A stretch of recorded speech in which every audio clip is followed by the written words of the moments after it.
Hello everyone out there.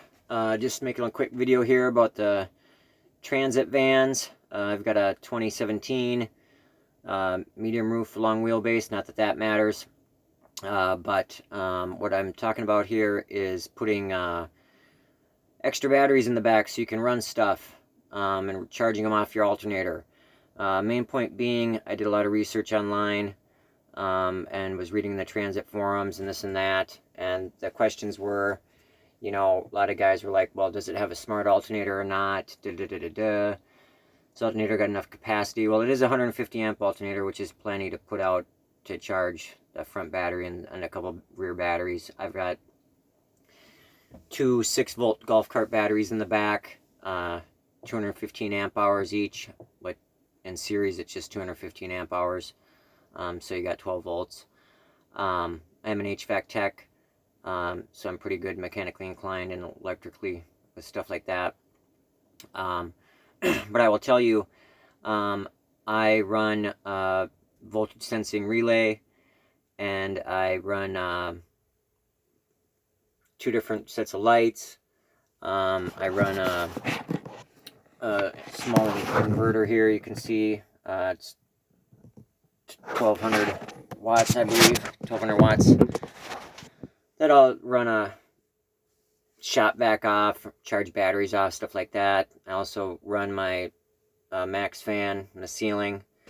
And then the big power sucker, which actually is really sips the power, to tell you the truth, is this APLICOOL fridge.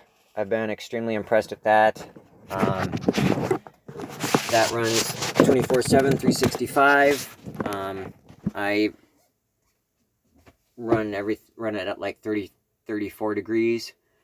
Even in the summertime, runs all night long, all day, every day.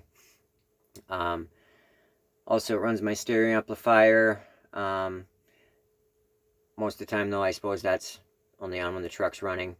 But I also have a diesel heater, like a parking heater, that I run all the time in the winter, like probably 6-8 hours a day, sometimes more than that.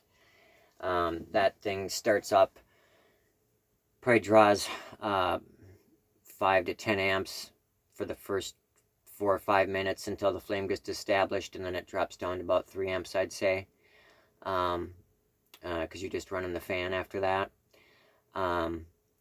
But my point being is, as I watch the voltage and stuff, I have voltmeters in the front and in the back, or the one on the inverter, two, and one separate in the front, that's reading the front battery only. The alternator does step the voltage up and step it down and the current down as the batteries come up to charge. So I don't think you need a battery-to-battery charger. I've had my system going for 4 years.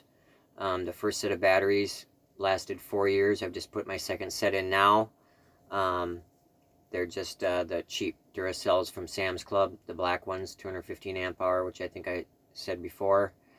And the first ones lasted 4 years. I put a date on them when I got them, when I put them in the truck with a paint pen, and I just pulled those out, and they made it through 4 years. And now I just put in the second set.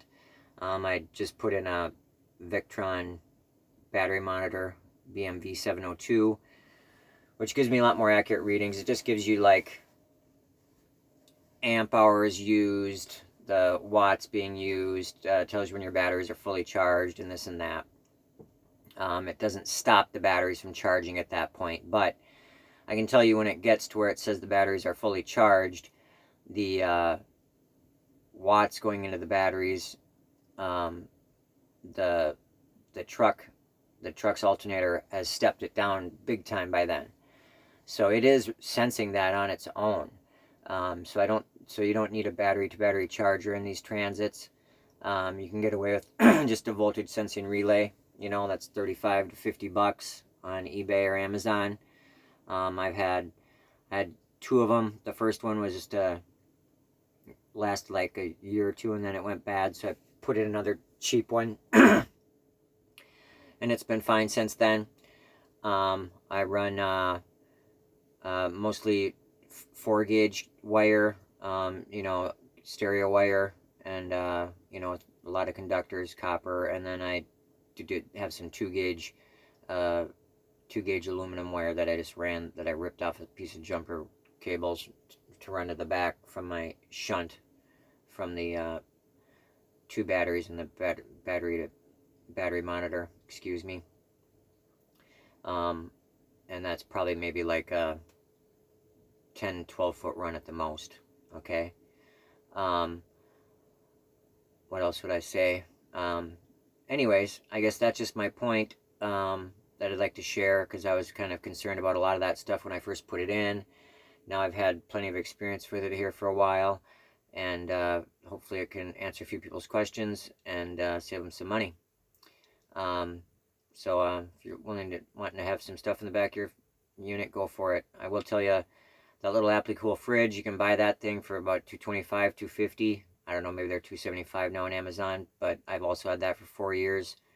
Hasn't let me down once. It is not just a, it actually has a compressor in it. It's not a thermoelectric fridge, you know, that can only cool at 40 degrees. It can cool it all the way down to 32. It can even freeze things if you want.